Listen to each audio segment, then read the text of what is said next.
Bonsoir, voici les titres de l'actualité de ce lundi 6 mars. Sur fond de multiplication de mouvements de grève du Trésor public et des impôts, nous évoquerons le coût de la collecte des impôts à l'origine de la réforme décidée par le ministère des Finances. Autre réforme, autre grogne, le rapprochement des lycées professionnels avec les entreprises provoque la grogne des enseignants et des parents d'élèves de ces établissements. Les pluies recommencent à tomber au Mozambique dans les camps gérés par les organisations internationales. Beaucoup d'enfants sans famille. Vous verrez le reportage de nos envoyés spéciaux au Mozambique. Je vous hais tous avec douceur, c'est le titre surprenant du livre de François Léotard, retour désenchanté peut-être sur le premier plan de la scène politique de celui à qui l'on promettait les plus hautes destinées. François Léotard est notre invité. Et puis cinéma avec le talentueux Monsieur Ripley, d'après Patricia Smith, par le réalisateur du Patient anglais. Les agents des impôts, du Trésor et des douanes se méfient fortement du projet de réforme du ministère des Finances visant à réorganiser en profondeur l'administration fiscale française.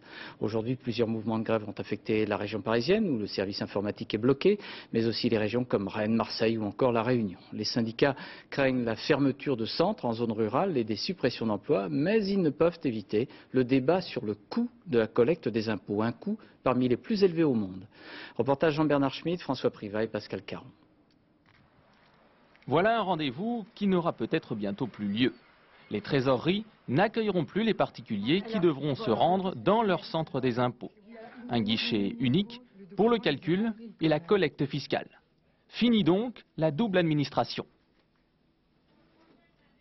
C'est comme si, quand vous achetez un billet de train, vous deviez commander votre billet de train dans une gare, à la gare Saint-Lazare pour les Parisiens, et aller le payer dans une autre gare. C'est un système compliqué et c'est un système effectivement qui coûte plus cher. Collecter l'impôt revient en effet à 30 milliards de francs chaque année. Un montant qui représente en France 1,60% des recettes fiscales, bien plus qu'en Suède, en Espagne ou même en Grande-Bretagne. L'État veut faire des économies, les agents des impôts ne sont pas du tout d'accord sur la méthode. Et ils le montrent pratiquement tous les jours. Sous couvert de réforme, ils craignent des suppressions d'emplois. Alors pour faire pression, ils bloquent les déclarations d'impôts et les encaissements.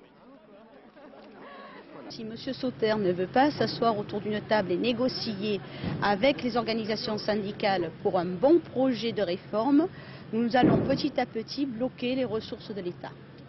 Les syndicats, eux, veulent durcir le mouvement. Et non contents de critiquer le projet de réforme, ils dénoncent la loi de finances 2000. Ce qu'on reproche au budget 2000, c'est de ne pas véritablement aborder de front la réforme fiscale. Trop d'impôts indirects, pas assez d'impôts directs. Et à l'intérieur de ces mêmes impôts, une approche qui est inégalitaire. C'est plutôt toujours les mêmes qui payent et plutôt les salariés. Les agents en colère appellent à une journée morte jeudi dans les centres des impôts. Malgré toutes les perturbations enregistrées, les contribuables n'ont pour l'instant aucun délai supplémentaire pour rendre leur déclaration fiscale. Contre une autre réforme gouvernementale, celle voulue par Claude Allègre et qui concerne l'enseignement professionnel, il y avait aujourd'hui une journée intersyndicale de grève dans la plupart des académies, journée inégalement suivie si l'on en croit les chiffres du ministère. Le projet ministériel modifie le statut des enseignants, réduit le nombre d'heures de cours et rapproche dangereusement, selon les syndicats, les lycées de l'entreprise. Reportage Hélène Hugues et Éric Delagneau. Dans la rue pour défendre leur statut. Au moment où Claude Allègre s'apprête à le modifier, les enseignants des lycées professionnels sont inquiets. L'organisation et la durée de leur travail vont changer, mais les programmes restent les mêmes. Il annonce qu'il va réduire le temps de travail d'une partie des professeurs de lycées professionnels qui aujourd'hui font 23 heures. Il les mettra à 18 heures, ce qui en soit pour nous est quelque chose de très bien, mais il ne crée aucun emploi supplémentaire. Alors mathématiquement, c'est impossible. Les syndicats demandent la création d'au moins 5000 postes, faute de quoi les élèves des lycées professionnels ne pourraient plus bénéficier d'un suivi personnalisé. Il veut nous supprimer des classes en demi-groupe, on aura un emploi du temps variable, c'est-à-dire qu'une semaine on pourra avoir 15 heures et l'autre semaine 2 heures, donc c'est pas possible. Plus largement, les lycées professionnels redoutent le rapprochement avec les entreprises préconisé par Claude Allègre. Je veux qu'un jeune qui est formé dans un lycée professionnel d'Évreux, par exemple, quand il sort avec son BEP, il puisse trouver du travail à Grenoble, à Bordeaux, à Marseille, sans la moindre difficulté, parce que la convention collective de sa branche reconnaît cette qualification. Si par contre ce jeune a obtenu un BEP couleur locale, couleur industrie locale, je crains fort qu'ils ne puissent pas le monnayer sur le marché du travail de la même façon dans les autres villes. Depuis une semaine, plus de la moitié des lycées professionnels d'Île-de-France sont en grève. La mobilisation des enseignants est également forte dans les académies de Rouen, Marseille, Nice, Bordeaux et Amiens. Ils devraient grossir les rangs de la grande manifestation unitaire prévue le 16 mars dans l'éducation nationale. Alors au contraire de celles et ceux qui défilaient aujourd'hui, voici le lycée d'enseignement professionnel de Landerneau dans le Finistère. Ce LEP n'était pas en grève aujourd'hui, les enseignants sont plutôt favorables au projet de réforme, mais ils reprochent un manque d'information au ministère de l'Éducation. Vous voyez le reportage de Jacques Deveau et Christian Paulet. Au lycée de l'Élorne à Landerneau, la réforme Allègre ne met pas le feu aux ateliers. Peut-être parce que le proviseur a de bonnes nouvelles. En effet, la réduction du temps de travail des professeurs d'atelier va permettre la création de 3,5 postes d'enseignants. J'avais 10 postes de génie industriel bois ou de génie mécanique production. Ces postes-là me devaient 23 heures jusqu'à présent. Ils vont me devoir 18. Vous multipliez les 10 par 5 heures qu'on a perdues, ça fait 50 heures. Ces 50 heures-là me sont laissées à disposition par le rectorat pour créer des postes à 18 heures. Donc tu perceras et tu rabotes à la fin, quoi. Sébastien Sanquer va donc travailler moins. En échange, si l'on peut dire, on attend de lui un meilleur suivi de ses élèves en stage. 2 heures de suivi valent 1 heure de cours pour le ministère. À ses yeux, Sébastien est déjà à ce régime. Moi, je sais que je vais voir les entreprises avant, je contacte l'entreprise, je vois avec eux qu'est-ce qu'on peut faire. Je prépare des papiers pour ça, donc j'amène un petit peu l'élève aussi à la préparation de son stage. Derrière, on recontacte l'entreprise et je passe voir 1 fois ou 2 fois l'entreprise. Donc dans tout ça, je passe 3 fois dans l'entreprise, quoi. Voir et préparer tout le stage. Du proviseur au professeur, tous s'accordent en tout cas sur un point. La réforme se fait dans la précipitation et le manque de clarté. Une nouvelle fois, la fameuse méthode Allègre passe mal. On nous dit voilà ce que vous serez, voilà ce que vous deviendrez. Il n'y a pas de conversation, il n'y a pas de discussion. Je prends par exemple ce qu'on entend au niveau de la formation. Il faut savoir quand même qu'on utilise pas mal de logiciels informatiques, ça veut dire beaucoup d'engagement, beaucoup de formations personnelles. On nous dit ces formations, vous les ferez pendant vos vacances. Bon, donc déjà, ça hérisse un peu le poil, si vous voulez. Ici, en tout cas, on espère que la réforme ne remettra pas en cause la réussite de l'établissement. Le tiers des élèves inscrits en BEP poursuivent leurs études jusqu'au BTS.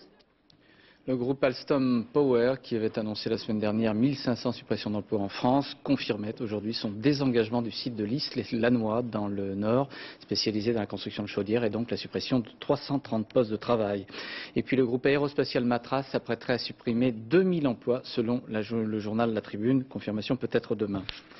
Risque de marée noire en mer Baltique entre les côtes allemandes et danoises. Un pétrolier battant pavillon des Bahamas, vieux de 24 ans, s'est échoué avec 59 000 tonnes de pétrole à bord.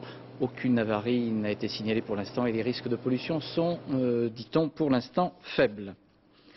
Le sud du Mozambique, de nouveau sous la pluie, de nouvelles crues de certains cours d'eau sont à prévoir selon les autorités de Maputo, la capitale. Il y a encore des populations isolées sur de petites îles.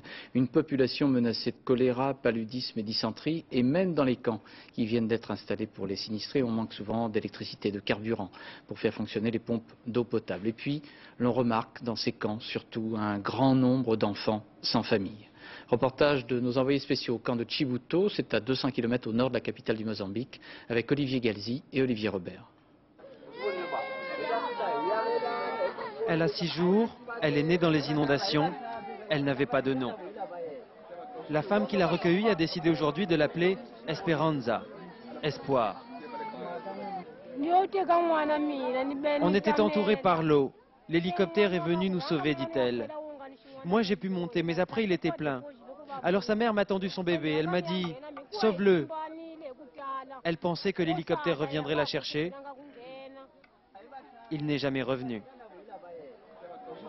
L'histoire de la petite Esperanza est loin d'être unique. Dans ce seul camp où 5000 réfugiés se sont entassés, 11 enfants ont perdu la trace de leurs parents.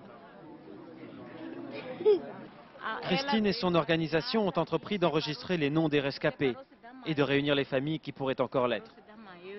Cette fois, il s'agit d'un bébé d'1 mois et demi, mais selon sa famille, la mère serait en vie. Dans ce cas-là, c'est la grand-mère qui va s'en occuper, jusqu'au moment où on retrouve la maman, puisqu'on sait que sa maman est encore en vie, on va la chercher quand même. Il y a beaucoup qui ont vu leurs parents disparaître comme ça dans les fleuves. En attendant que l'on se retrouve, en attendant que les eaux se retirent, en attendant donc, on attend. Les réfugiés ici manquent de tout. Pas de vivres ou si peu, pas d'eau potable, et dans cette infirmerie de fortune, pas de médicaments. Comme si les tonnes de l'aide internationale ne faisaient que survoler ce camp. Alors c'est vrai, il y a bien des latrines récemment installées par les autorités locales. Il y a combien de toilettes pour 5000 personnes? Pour le moment, on en a 4. En fait, il y en a 3 là-bas, mais elles ne sont pas terminées. On les a pas finies. On doit s'en occuper demain, peut-être. Peut-être demain. Des camps comme celui-ci, il y en a des dizaines dans la région. Les inondations auraient déplacé plusieurs centaines de milliers de personnes dans tout le pays. Olivier Calzi, vous êtes à Maputo. Avez-vous le sentiment que l'aide internationale est effective et efficace sur place maintenant? En tout cas, on peut dire qu'elle s'est véritablement organisée ce week-end et que ce matin, elle était opérationnelle. On a pu voir à l'aéroport de véritables scènes de coopération entre les Français, les Sud-Africains ou encore les Britanniques, qui sont les principales composantes de cette force. En revanche, on a noté l'absence très remarquée des Américains qui auraient dû déjà arriver. Leurs gros porteurs n'ont toujours pas atterri au Mozambique. Ils devraient théoriquement atterrir demain et plusieurs voix s'élevaient aujourd'hui pour fustiger ce retard de l'aide américaine. Sur le terrain des crues maintenant, il faut savoir que les fleuves ont entamé leur décrue, justement, c'est une bonne nouvelle. Alors bien sûr, il faut rester vigilant. On attend de fortes pluies à partir de demain, 2 ou 3 jours de fortes pluies, mais d'après les spécialistes ici, ces pluies ne devraient pas considérablement modifier les cours d'eau. Il faut cependant quand même rester vigilant. Et puis une dernière information qui nous a été donnée tout à l'heure de sources militaires, il y a une nouvelle inquiétude ici avec la décrue, c'est l'inquiétude concernant les mines antipersonnelles. Vous savez que le Mozambique a connu 16 années de guerre, 16 années qui ont laissé derrière elles des millions de mines antipersonnelles. Jusqu'à présent, on savait très bien où elles étaient, on les avait localisées. Eh bien, les autorités du Mozambique aujourd'hui redoutent qu'avec la décrue, ces mines se soient déplacées, notamment dans des zones habitées. Merci Olivier.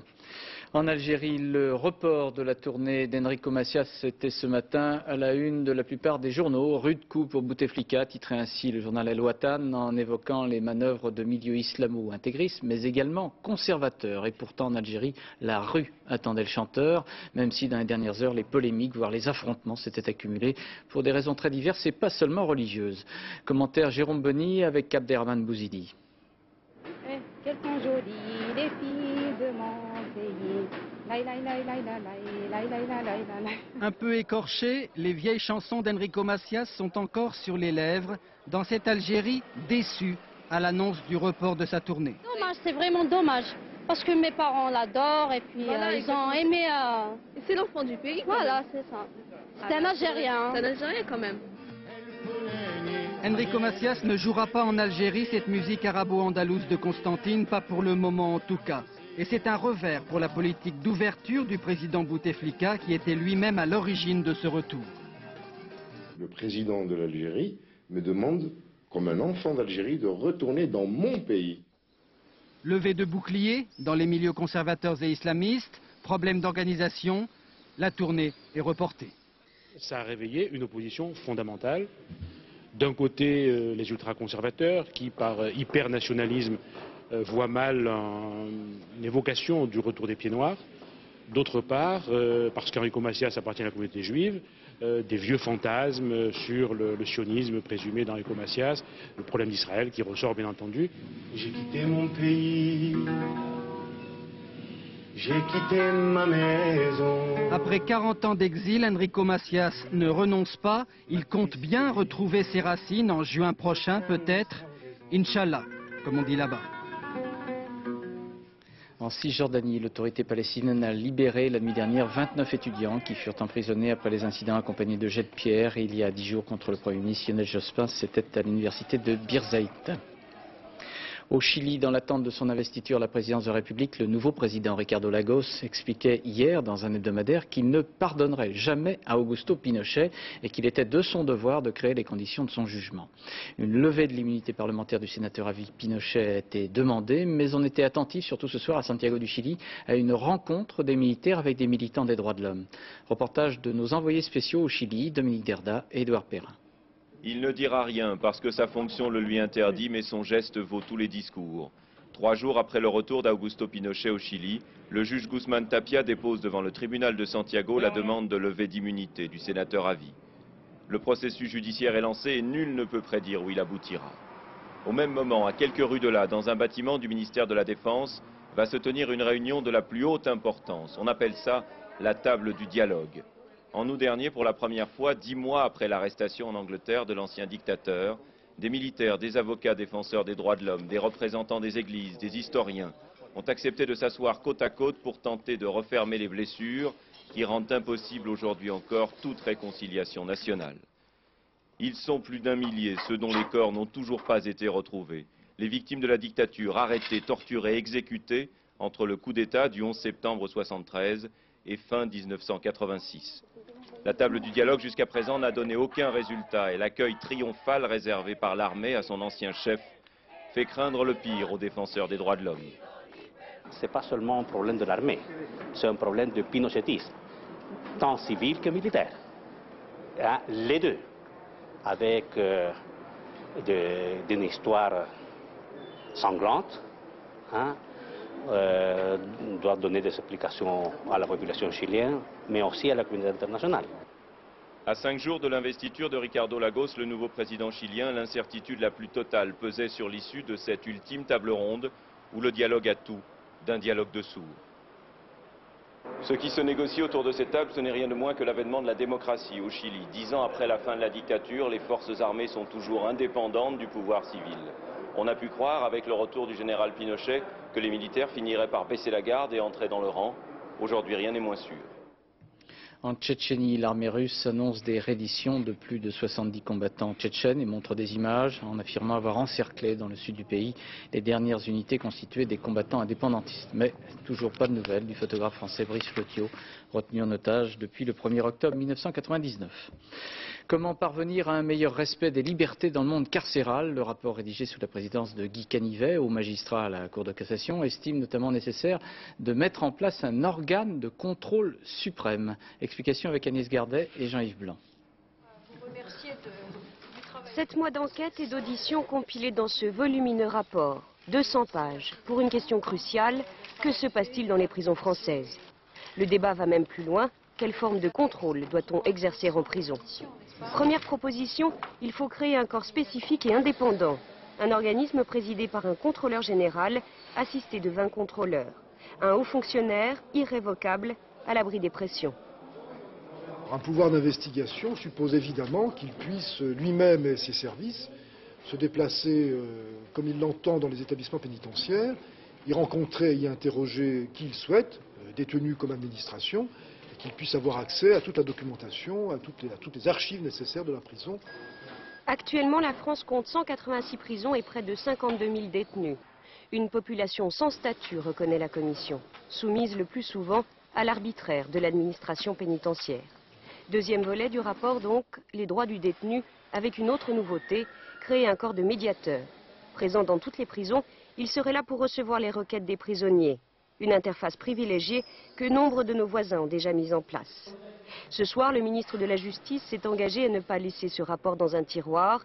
Elle a promis une large concertation sur l'avenir des prisons. Faire entrer un peu plus de droit en prison, donc, telle est l'une des conclusions de ce rapport Canivet remis à Mme Guigou ce matin. Pour France 2, Christine Boss et Sylvain Gauthier se sont rendus à la centrale d'Ensisheim, dans le Haut-Rhin. Il y a actuellement 225 détenus pour 230 places dans cette vieille prison qui a été rénovée à la suite de très graves incidents. C'était en 1988. Voici les réactions recueillies à ce rapport sur la nécessité d'un contrôle des établissements pénitentiaires. Maison centrale d'Ensisheim. 225 détenus pour 230 places. Leur univers, 9 mètres carrés de cellules individuelles. La plupart purgent de lourdes peines, un tiers sont condamnés à perpétuité. Une population carcérale difficile avec de fortes personnalités à gérer, la responsabilité en incombe à Madame la directrice. Dès lors que la situation est un peu sensible ou litigieuse, rapidement on est amené à être pris, je dirais, à témoin et pour décision de telle ou telle situation. Donc je ne pense pas qu'on ait l'exhaustivité des informations au quotidien, mais je pense que l'essentiel remonte effectivement. Depuis la mutinerie de 1988, la centrale d'Ensisheim n'a pas connu d'incident majeur, hormis un suicide il y a 1 an. Malgré tout, au sein du personnel pénitentiaire, la mise en place d'un contrôleur général des prisons suscite scepticisme et méfiance. On n'est pas des bourreaux, des tortionnaires, je veux dire, la vie elle se fait comme ailleurs, hein. C'est une mini-société ici, hein. Je veux dire, il faut faire le gendarme comme il faut être respectueux des autres, quoi. Mais le contrôle c'est bien, mais il faut qu'il soit plus régulier, quoi. Car les prisons sont en théorie déjà inspectées par des magistrats. De plus, à Ensisheim, une centaine d'intervenants extérieurs, personnels de l'éducation nationale ou hospitaliers sont déjà des témoins privilégiés du quotidien carcéral. Je pense qu'il y a déjà une structure en place qui peut fonctionner pour éventuellement dénoncer des abus, etc. Puisque ici, par exemple, à l'UXA, donc l'unité de consultation et de soins ambulatoires, nous avons 2 médecins psychiatres, des psychologues qui interviennent. Donc, 50% des détenus travaillent dans ces ateliers, autre lieu de dialogue improvisé. Animée par un souci de transparence, l'administration pénitentiaire est favorable à un organe de contrôle indépendant. Dans les établissements où les choses se passent correctement, on n'a forcément rien à cacher. Aujourd'hui, les prisons françaises ont l'ambition de sortir de l'ombre et de briser le silence. On a appris aujourd'hui le décès de M. René Berthelot, dentiste à Châtellerault. Il fut un proche de Mme Édith Cresson. On avait reproché à celle-ci l'emploi de M. Berthelot alors qu'elle était à la Commission européenne. Ce fut même à l'origine de la levée de l'immunité de l'ex-Premier ministre. Un comité des sages ayant conclu un cas certain de favoritisme à propos de cette embauche de M. Berthelot par Mme Cresson. L'Agence française de sécurité sanitaire vient de publier son rapport sur le vaccin de l'hépatite B. Les études des experts concluent à l'absence de danger et le secrétariat d'État à la santé maintient cependant l'absence de vaccination systématique dans les collèges, tout en recommandant des vaccinations pour les nourrissons et les personnes exposées. Explication avec Jean-Daniel Fezaki. En 1994, une campagne de vaccination contre l'hépatite B est lancée dans les collèges français. Quelques années plus tard, des voix se font entendre qui accusent le vaccin contre l'hépatite d'être à l'origine de ce que l'on appelle des affections démyélinisantes, en particulier la sclérose en plaques. En 1998, Bernard Kouchner décide de suspendre temporairement la vaccination des préadolescents à son corps défendant. Tous les pays du monde consultés, l'Organisation mondiale de la santé, personne n'a constaté une corrélation entre la vaccination et les incidents constatés ou les accidents constatés en matière de maladies neurologiques. Le ministère lance alors une série d'évaluations dont les conclusions sont rendues publiques aujourd'hui même. Premier point, le réexamen des données ne permet pas de conclure en l'existence d'une association entre la vaccination et la survenue des atteintes démyélinisantes, en particulier la sclérose en plaques. Deuxième point, les résultats permettent d'exclure un risque élevé qui pourrait se rapporter à la pratique de la vaccination. Troisième point, l'existence d'un risque faible ne peut cependant pas être exclue totalement.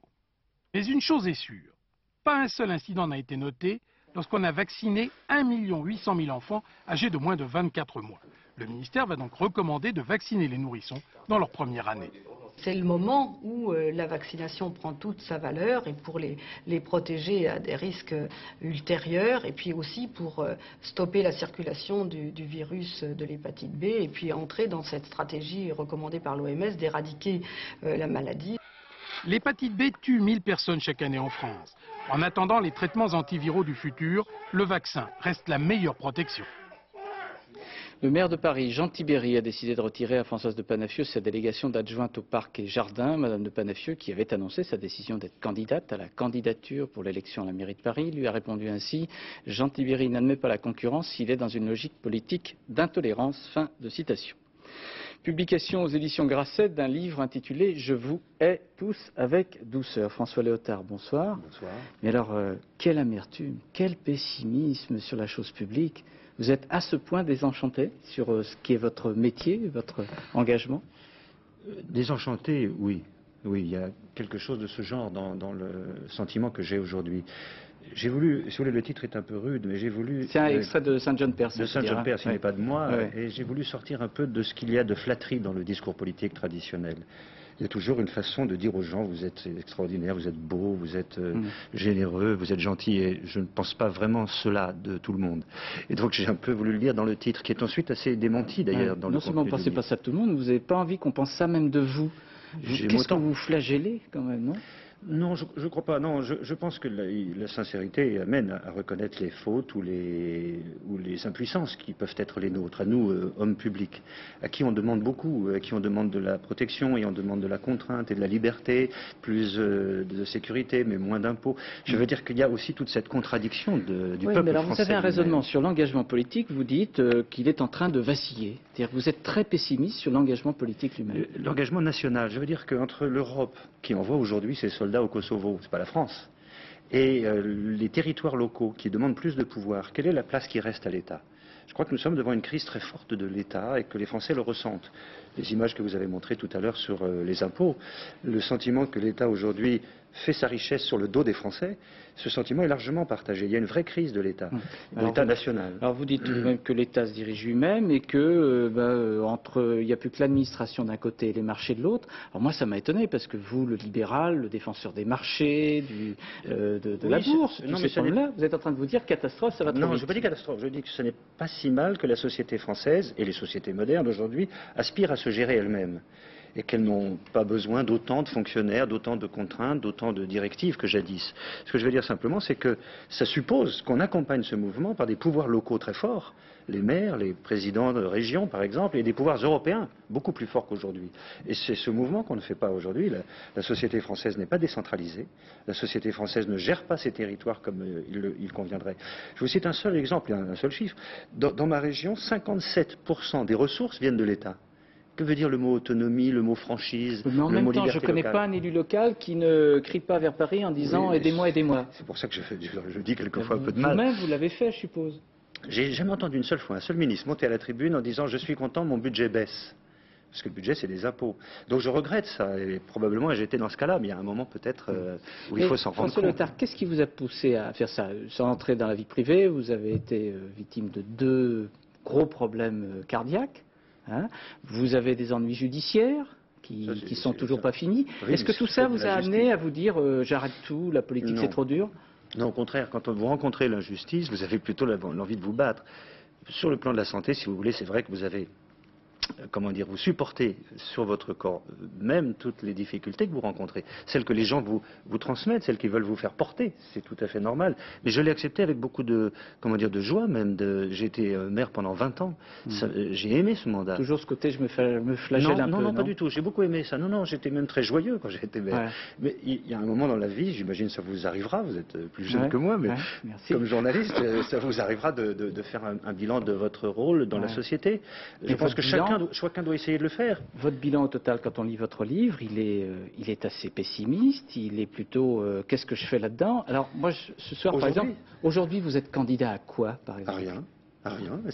Je dois être le seul d'ailleurs à venir à votre antenne et en disant je ne suis candidat à rien. Si j'ai bien compris, au présidentiel, il y en a 7 ou 8 du côté de la droite. À Paris, il y en a 6 ou 7.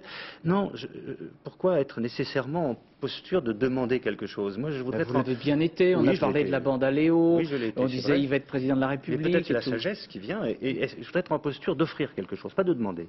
Et d'offrir quelque chose, c'est-à-dire une réflexion sur mon pays que j'aime. C'est peut-être un peu rétro de dire ça, j'aime la France, j'ai envie de faire en sorte que ce pays réussisse, mon pays, que les Français réussissent. Et donc je dis un certain nombre de choses qui sont rudes, c'est vrai. Mais pourquoi vous avez basculé? Parce que, encore une fois, on disait Léotard, alors ça, lui il sera président de la République, Léotard par-ci, ses copains, c'est la bande, vous faisiez peur à tout le monde. Et tout d'un coup, vous êtes dans votre coin, vous sortez un bouquin, l'air de dire, bah vous savez, c'est pas facile. Deux choses. D'abord parce que j'aime la langue française, j'ai eu envie d'écrire, bon, c'est banal. Deuxièmement parce que je crois que de temps en temps, il faut s'écarter des événements pour pas que les événements vous blessent trop ou pour pas qu'ils vous étouffent. Et puis enfin, j'ai envie d'être, comment dire, autrement que ce que j'ai été, de parler autrement, d'écarter de ce que je dis trop de flatteries, trop de mensonges. Bon, c'est pas facile, hein. mais je vais essayer, et puis j'essaye dans le livre en question. C'est une façon de converser avec les Français. Moi, j'aime bien la conversation avec les Français. Très bien, je rappelle, c'est chez Grasset, je vous hais tous avec douceur derrière le titre, il faut découvrir le texte. Merci François Léotard. Dans le secteur automobile, l'annonce par Renault d'une offre de reprise du constructeur sud-coréen Samsung, mais en revanche pour Peugeot des soucis concernant la 607 dont la commercialisation est prévue au mois de mai. C'est le magazine Auto Plus qui l'a révélé. Au cours des essais, la voiture haut de gamme a connu des difficultés de tenue de route. Commentaire Luc Bazizin. Ces images ont été tournées par les équipes du journal Auto Plus. La voiture, la 607, nouvelle haut de gamme de Peugeot, est mise à l'épreuve ici, sur le circuit de Montlhéry. Au volant, les essayeurs professionnels du magazine. Pour eux, pas de doute, le véhicule fait preuve d'un manque de stabilité. Au coup de volant appuyé face à un obstacle ou suite à une décélération en virage, la 607 semble avoir tendance à chasser de l'arrière. Il s'agit d'un problème grave dans la mesure où c'est une situation dans laquelle on peut se retrouver confronté assez régulièrement sur la route, donc test de l'évitement tout à fait classique. En ce qui concerne les modifications à apporter, je pense que 2 mois seront nécessaires à Peugeot pour présenter au public et aux concessionnaires une voiture sûre, digne de ce qu'on peut attendre d'une Peugeot. Dans un communiqué, Peugeot précise que les véhicules essayés par la presse sont des pré-séries non encore commercialisables. La date de vente effective de la voiture est fixée au 15 mai. D'ici là, les ingénieurs de la marque au Lyon apporteront quelques évolutions à ce modèle. Un certain nombre de modifications sont en cours pour améliorer les pneumatiques, pour améliorer la direction, de manière à donner une meilleure information et de meilleures sensations aux conducteurs de la voiture. Les ingénieurs de Peugeot ont donc un délai de 2 mois devant eux pour rendre la voiture irréprochable, donc apte à affronter le haut de gamme de la concurrence. Du sport, du rugby, lendemain de victoire un peu difficile pour l'un des héros du match France-Écosse. Le 3e ligne du 15 de France, Olivier Magne, devra comparaître devant la commission de discipline du tournoi des 6 Nations pour un coup de tête dont il reste maintenant à savoir s'il était viril et correct. Commentaire Alexandre Cara. Même si vous avez regardé Écosse-France samedi dernier, vous n'avez pas vu ces images. Ce coup de tête vengeur d'Olivier Magne, c'est une caméra divergée de la BBC qui s'est chargée de l'immortaliser. Sur le terrain, pas de réaction des arbitres, mais après la diffusion du document, c'est un tollé dans la presse anglaise. Alors, la commission de discipline du tournoi a décidé de faire comparaître le français. Pour Olivier Magne, tout ça, c'est beaucoup de bruit pour rien. Moi j'estime qu'il y a des gestes beaucoup plus graves que celui-là. C'est un geste de dégagement, on se prend avec le joueur. C'est chamaillerie qui existe dans le rugby, c'est ainsi, donc il n'y a pas lieu de sanctionner de tels agissements. Mais les anglo-saxons ne plaisantent pas avec les chamailleries, d'autant que dans ce domaine, la réputation des Français n'est plus à faire. Grosse caresse ou méchant coup de tête, c'est une question d'appréciation. Une chose est sûre, Magne risque plusieurs semaines de suspension, une sanction qui serait à la mesure du geste, vraiment trop bête. Cyclisme avec la 2e étape de la course Paris-Nice disputée entre Sens et Nevers. Après 201 km, c'est le champion d'Estonie Jan Kirsipiu qui au sprint l'a emporté, prenant également le maillot blanc de leader à Brochard. Du cinéma, mercredi prochain sur les écrans, sortie d'un film écrit et réalisé par Anthony Minghella, l'auteur du Patient anglais, a adapté un roman de Patricia Highsmith, Le talentueux Monsieur Ripley, où l'on retrouve Matt Damon en meurtrier schizophrène. Présentation Nicole Cornu-Langlois. Pour les riches Américains insouciants des années 50, l'Italie, c'est la Dolce Vita. Et pour un musicien comme Dickey, c'est vraiment le paradis. Jusqu'au moment où arrive Tom Ripley. Tom est d'un milieu plus modeste. Fasciné par cet art de vivre et surtout par Dickey, il est prêt à tout. Tout ce qu'il désire, c'est devenir proche de Dickey, tourner autour de Dickey, entrer dans sa vie. Dickey a une sorte de jouissance pour la vie. C'est pour cela que les autres s'accrochent à lui. Il obtient de tout ce qu'il veut. Il est très honnête, très franc avec tout le monde. Tom réussit à entrer dans l'intimité du couple formé par Dickey et Marge et part en croisière avec eux.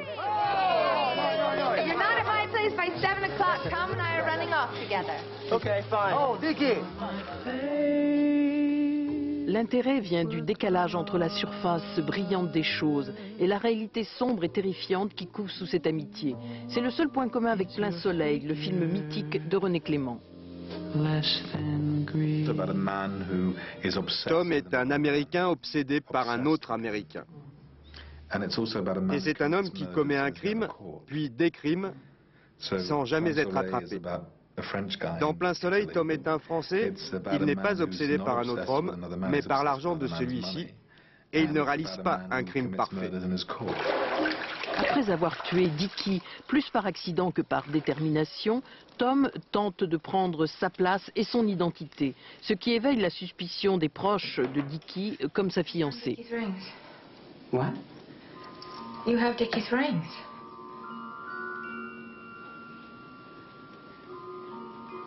I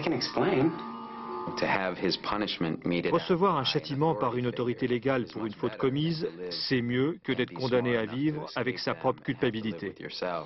Parce que Tom sait fondamentalement que sa vie est désormais un enfer. Il nous entraîne dans un tourbillon d'actes criminels inévitables dans sa nouvelle logique. Le charme vénéneux de Matt Damon crée un lien troublant avec le spectateur, prêt à donner sa bénédiction à ce talentueux Monsieur Ripley. Une dernière image exceptionnelle à présent, une image qui pourrait être celle d'un film catastrophe, un atterrissage raté, celui d'un Boeing 737 à Los Angeles. L'appareil devenu incontrôlable a percuté une chaîne de sécurité, heurté une voiture, traversé une autoroute urbaine et a arrêté sa course finalement tout près d'une station-service. Les 137 passagers à bord ont eu de la chance, ils sont saufs. Nous arrivons à la fin de cette édition. Je vous rappelle deux actualités, les grèves aux impôts, au Trésor public et dans les douanes. Les manifestants craignent la réforme entreprise par le ministère et la suppression d'emplois, mais le coût de la collecte des impôts est en France l'un des plus élevés au monde. Grogne également à propos de la réforme des lycées professionnels, manifestation à Paris et en province contre un projet qui rapprocherait trop, selon les syndicats, les lycées des entreprises. La météo, c'est dans quelques instants avec Nathalie Riouet. Et puis ensuite, je vous recommande le début d'un très très beau film d'amour, un film d'amour d'abord et puis de courage, Victoire ou la douleur des femmes de Nadine Trintignant avec Marie Trintignant, Marina Vladi et Yves Lambrecht. C'est la première partie d'un film qui en comportera 3 chaque soir, chaque lundi soir sur France 2. À 22h40, Mots croisés, le magazine d'Arlette Chabot et Alain Duhamel reviendra sur un thème d'actualité, la sécurité alimentaire. À 0h15, Laurence Ostolaza pour le dernier journal. Et demain à 7h50, dans les 4 vérités, Françoise Laborde recevra le député UDF Jean-Louis Borloo. À 13h, vous trouverez Carole Gasser et Rachid Arab. À demain 20h. Bonsoir. Merci.